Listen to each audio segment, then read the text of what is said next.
Hello, मेरा नाम नीलुफ़र सरवर्ती है और आइए आज एक नज़र डालते हैं कि हाल ही में जो प्रेसिडेंट ट्रंप ने ईरान के ख़िलाफ़ हो रही लड़ाई में सीज़फायर को बढ़ा दिया है, इससे क्या ज़ाहिर होता है।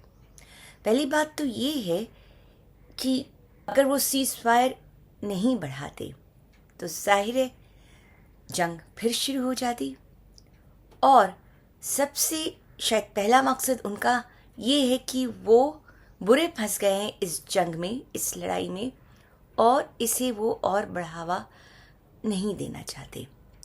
फंसे हैं शायद इज़राइल यानी वहाँ के प्रधानमंत्री बेंजामिन नेतन्याहू के बढ़ावा देने की वजह से। खैर, अब जो भी हो, ये एक बड़ी मुसीबत है उनके लिए।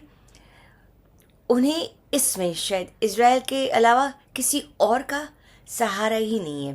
पूरी दुनिया ख़िलाफ़ है। उनकी अपनी इमेज अमेरिका में काफ़ी बिगड़ गई है और इस वक्त उन्हें इस बात का भी डर है कि होने वाले अमेरिका में इलेक्शंस में कहीं उनकी पार्टी का बुरा हाल ना हो जाए। खैर, क्या होता है क्या नहीं, लेकिन इस वक्त वो पूरी कोशिश कर रहे हैं कि किसी तरह से बात को संभाल लें। यानी इनके पास सीज़फायर को बढ़ावा देने के अलावा और कोई ऑप्शन नहीं था। अब इससे ये तो नहीं समझा जा सकता कि अमेरिका लड़ाई जीत गया। ईरान ने अभी तक हार नहीं मानी है। ईरान लड़ाई हारा नहीं है, लेकिन वो ईरान लड़ाई जीता भी नहीं है। अमेरिका भी लड़ाई जीता नहीं और ना ही इज़राइल, चूँकि ईरान ने डट के अच्छी तरह से इन दोनों अमेरिका और इज़राइल का सामना किया है। उसने अपने मिसाइल्स इनके ख़िलाफ़ इस्तेमाल करने में कहीं चूक नहीं की। जैसे ज़रूरत पड़ी वैसे किया और वो अभी भी तैयार है।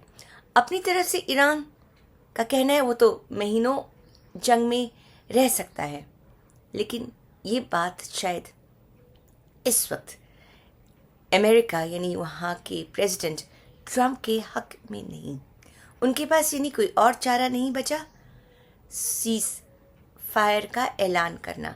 साफ जाहिर हो गया है कि अमेरिका का भी एक बड़ी ताकत का ईरान को हरा देना आसान काम नहीं है।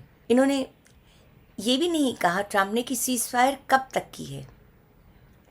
यानी अगर ईरान शक कर रहा है कि अमेरिका कभी भी उस पर हमला कर सकता है दोबारा, ये कोई गलत बात नहीं है। खैर, अब देखते हैं आगे क्या होता है। सीज़फायर कब तक चलती है, चूँकि कोई वक्त की लिमिट नहीं दी है। आप इस बात पे गौर कीजिए, सोचिए, इस वीडियो को लाइक भी कीजिए, सब्सक्राइब भी कीजिए। फिर मिलेंगे। Thank you.